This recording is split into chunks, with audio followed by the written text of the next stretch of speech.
and the dissent chose to not be a disgrace. Sorry.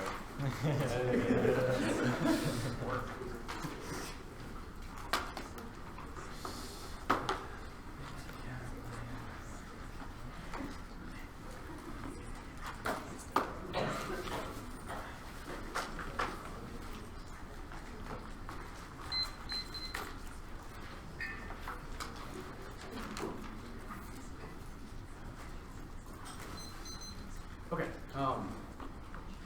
everybody okay?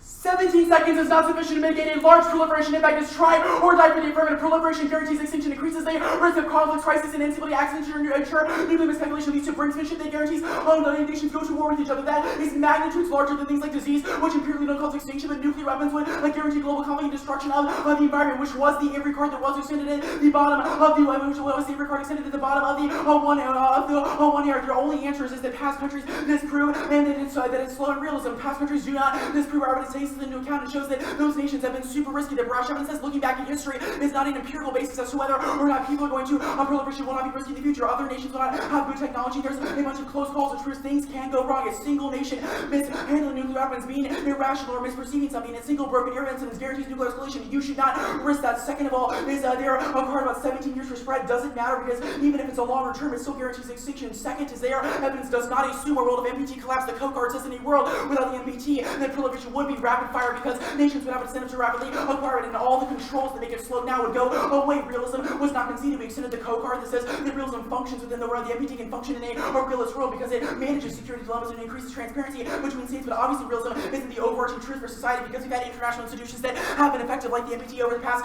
several decades. The plan is key to the counter plan debate. This is an easy affirmative ballot because they did not answer our concession of links to the net benefit. We conceded the SCARI evidence in the 1AR, and their explanation in the 2AR lended more to this reason as to why the counter plan functionally leads to more congressional restrictions in the future. Their extrapolation of the SCARI evidence in the 1AR argument is that nuclear restrictions on the president or nuclear emboldenment by Congress would cause future restrictions on the presidency. The counter plan definitely links to this argument. First of all, is even if you don't buy that there's a slight distinction between actual restrictions and legislation that prompts the president to do this thing, this argument was not answered, which is a technical drop, and you should reject the counter plan on this value. Second is there is a story as to why this applies. The counter plan would literally have Congress say, "We're giving you authority to pass these legislation," and then Trump would go into it between Congress would be incentivized and be like, "Wow, we just restricted the president," and would continue to push on those questions, which is what their SCARI evidence is about. But I'm also going to go for a solvency deficit. Sufficiency framing is established by our 1AR evidence, and this is the only card that establishes what is sufficient to solve the affirmative. The Ingram evidence says that current NSAs are non-binding, which means that they are not, which is the status quo, legally binding, and trying to guarantee into law and a perception of irreversibility is the only way to satisfy non-nuclear weapon states and increase their commitment to the NPT. It's a question of international perception, and our evidence is much better than they're giving it credit for. The explanation we're going for here is not new. The Tracy argument on the CRS evidence was irreversibility means it can't solve the first advantage because of the perception of legal bindingness. The CRS evidence does make a key difference. It says the legislation implementing the agreement is statutorily codified into law, whereas their legislation that allows a negotiation to happen. That negotiation, however, is not codified into domestic law, which means it is more reversible. The CRS is an incredibly credible institution, not just some random editorial, and the card is definitive as to why these things are uniquely different. Why ex post CAs are the only way to signal irreversibility. The Bradley evidence you read is phenomenal. It's a historical read that says there's been a bunch of CEAs throughout the past several decades, and in 2012, when Obama terminated an ex ante CEA, which means other nations know that ex ante CEAs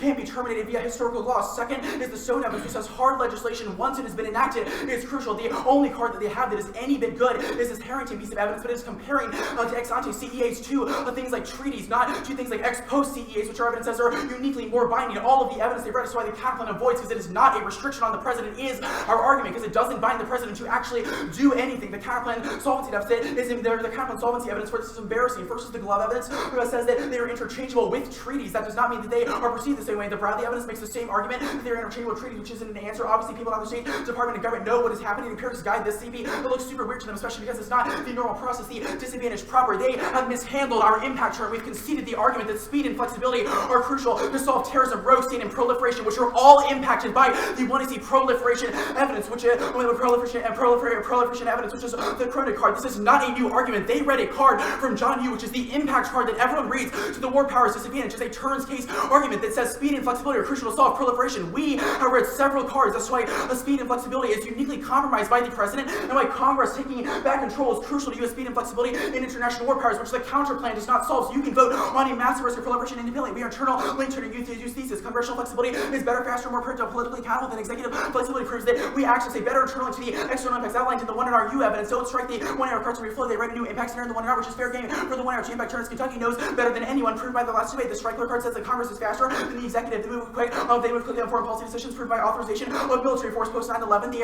executive is slower, makes worse decisions because of groupthink environment that only congressional decision making avoids. They Fuchs evidence. It makes a threshold argument for us. Even if executive flexibility is good in the abstract, it's not good in the world of Trump because he's uniquely dangerous to start complex disease. Does not lead to extinction. Does not lead to extinction. The full core evidence is phenomenal. They didn't answer the burnout or not lethal double bind because it does decades of the hundreds of years of empirics that shows that all diseases will burn out, or they're able to have some sort of medical countermeasures. No impact to bioweapons are impossible. Evidence that sophisticated technology can't be developed, and other nations aren't going to develop them, which means even if there's some crazy technology that could be applied, it's not going to be applied or dispersed against the United States. Also, if it's true the capabilities are so hot, then obviously the president having some flexibility can't do anything because all countermeasures would fail anyways. I'm only going to go for the Herb 17 card because they've set the length threshold so low. Their 1NC card from 2011 just says any authority fight and any legislation on the president triggers a spillover. The Herb evidence says that there was restrictions on Obama trying to close Gitmo. That Congress passed legislation repealing Obama's surveillance. That they passed Russia sanctions. None of these numbers were answered, and since they set the